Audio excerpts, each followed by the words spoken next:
Hi! I printed out the pattern according to which I will weave the bracelet. And to make it easier to follow it, I cut a strip from the side.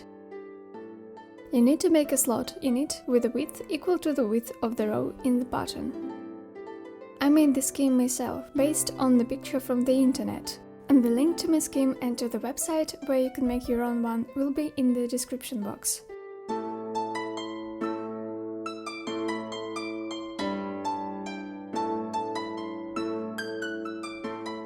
It will work as follows. I do the numbering for even more convenience.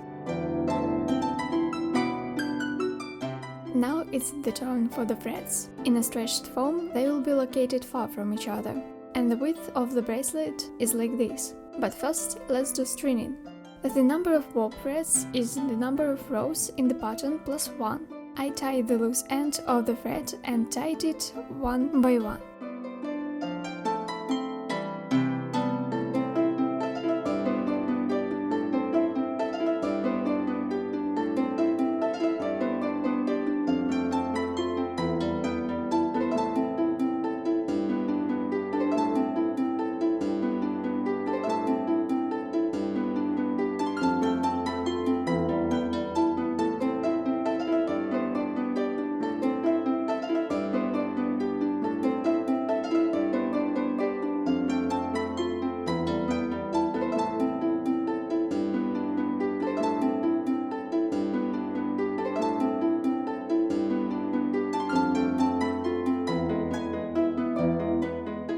Temporarily, I'm tying the second loose end.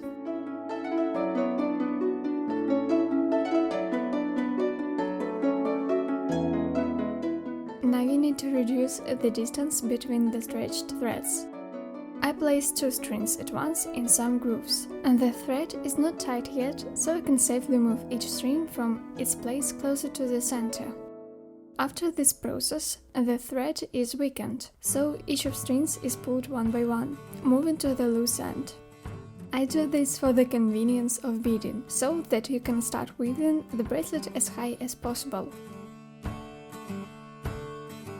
Now you can tie it more securely.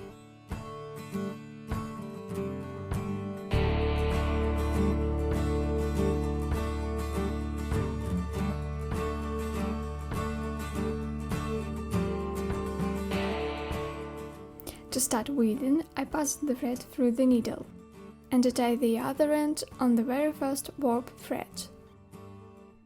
The first row will be the base of the beads, which I don't need. The number of base rows will depend on what bracelet engine you want to use. Initially, I planned to use metal ribbon ends, but I didn't have a suitable length, and I had to make another engine, and for it, 2 basic rows should be made. Therefore, consider in advance what kind of ending you will have on the bracelet. I took the required number of beads, and while they're on the needle, I put it under the warp threads. I put the threads between each bead and draw out the needle.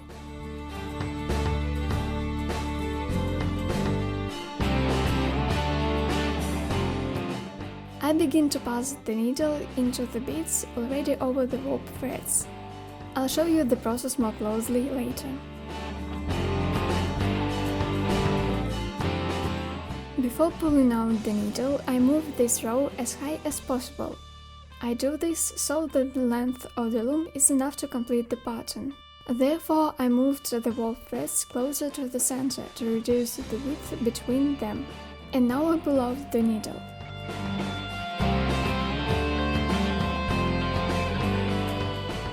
For my bracelet, I selected the following colors, roughly the same as those in my pattern. At first, I chose the colors that I had at the time and began to weave the bracelet. But that color palette didn't suit me, so I had to go to the store and buy more beads. I wanted to see the bracelet exactly the way I originally intended it. My scheme is composed in such a way that it can be continued an infinite number of times, and the pattern will be solid. Only at the beginning of weaving it should be taken into account that the first row is at the bottom of the pattern. In the description you will find the remade pattern in the case you decide to use mine. It's also suitable for alpha friendship bracelets. Already with the second row it's much easier to place the beads underneath. When I weave, I prefer to pull the threads all the way out right away, like this.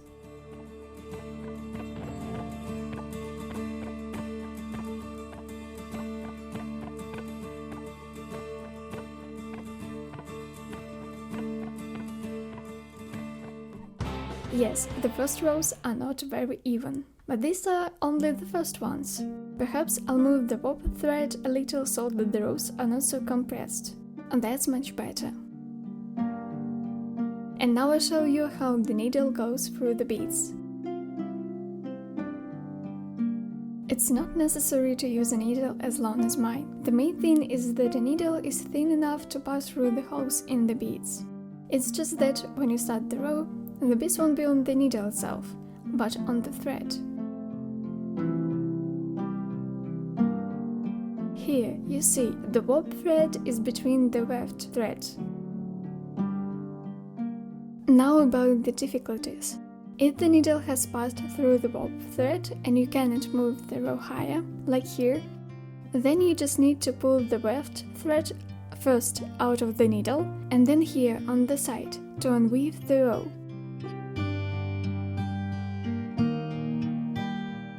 And then weave it again. To prevent this from happening, I slightly raise the tip of the needle when I pass it through the beads, thus it doesn't touch the warp threads.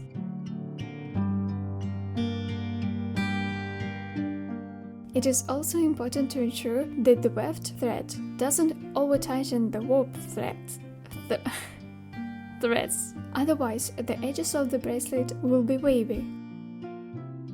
I should have told you what to do if the bracelet turns out to be longer than the loom field of work, but more on that next time. Actually, I already have a video about beading on my channel, and I showed many moments there. However, in any work there are and will be subtleties. This is also a video with voice acting, so an additional explanation won't hurt. In addition, I need to tell about the different ways to finish the bracelet. And now the button begins to appear, and at that moment I ran out of weft thread. To start weaving with a new thread, I pass it between the beads of the last two rows. I tie the loose end with one knot, also temporarily. Now you can continue to weave.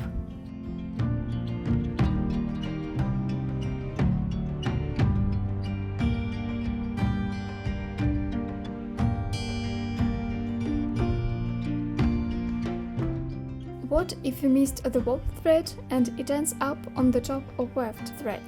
You don't have to unweave the row, just continue beading, and this is enough for the thread to hold.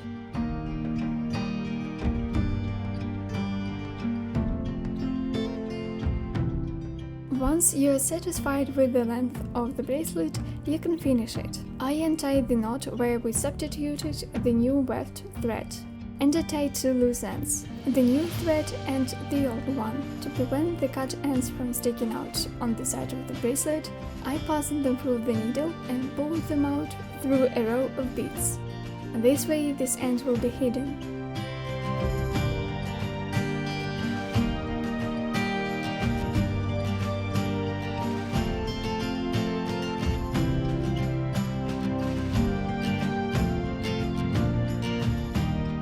Now I tie the very last weft thread into several knots. You can cut off the warp threads. I tie two neighboring threads together. This prevents the bracelet from unraveling.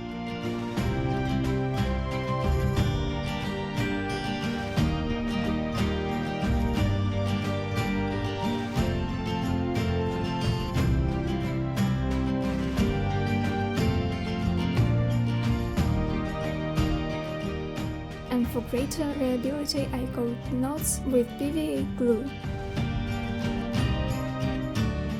And only after the glue has dried can the long ends be cut off. As I said, I didn't have a suitable engine, so I had to improvise. I glued a piece of fabric the same width as the bracelet.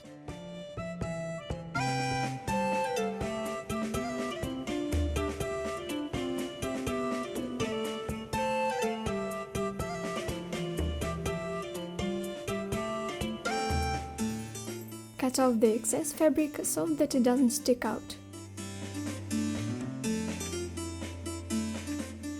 I fold it in half and glue on top. This fabric can be of any color. It is needed so that the fastener is held on the bracelet, because next I will sew the fabric to the bracelet. I sew the fabric to the first base row, which was weaved with black beads, and here one more basic row wouldn't hurt.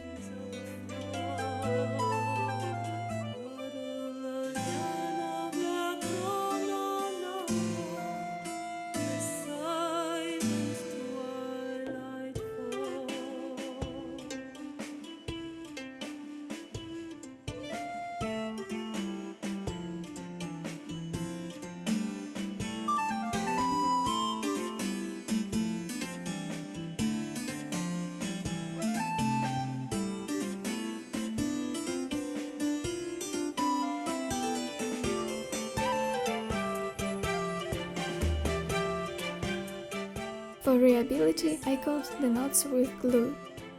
And next I glue a piece of faux leather. It'll form the decorative part. I glue it with transparent contour glue, but I think any fabric glue will do. I glue it carefully so as not to close the row with the pattern, but at the same time so that the fabric is not visible. On the sides I mark the places for the seams. I pass the needle with the thread inside, so that the knot is not visible. I push the needle in from the back and out on the front side. The leather is tense, so I help myself with tools. Also, first I pierce the fabric with the needle from the front side, so that there is a mark on the back, through which I will pass then the needle to bring it out from the front side. Where it's difficult to do this, I help myself with a thimble on such a pillow. I finish the seam in this way. From the back, I insert the needle into the last hole between the two halves of the leather piece. Then I pass the needle through the stitch and through the formed loop to make a knot. To hide the end of the thread, I bring the needle back into the last hole.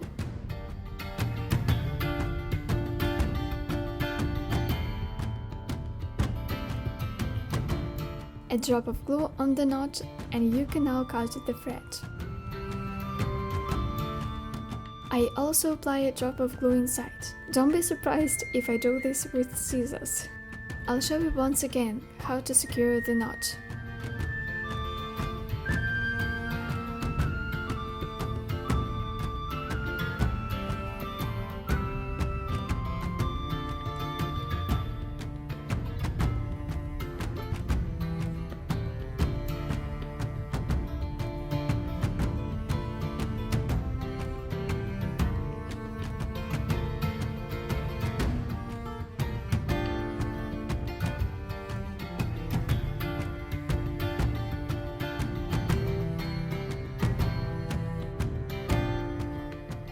I mark the center to make a hole. This is where I will install the grommet.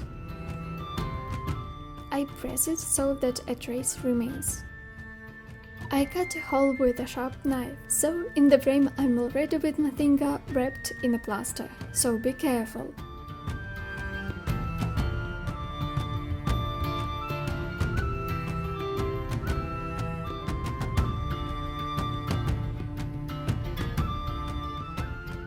The hole is made. You can install the grommet itself.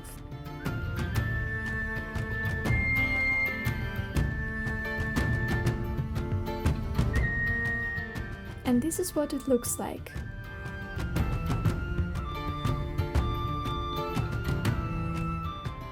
I will make a fastener out of the cord using a macrame knot.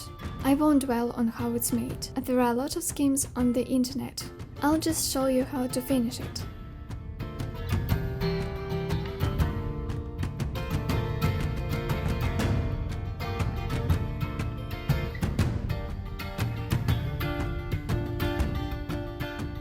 I use a crochet hook to pull loose ends inward.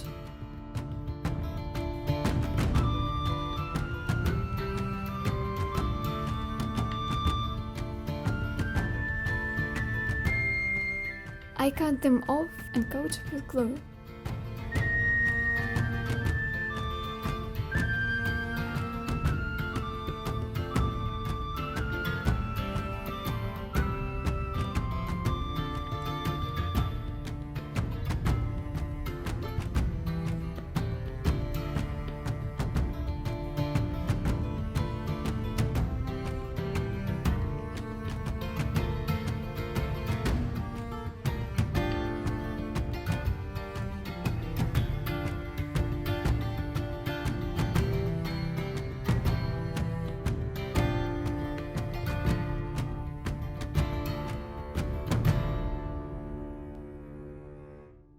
Oh god, I can't believe I did this. It was really difficult voice acting ever.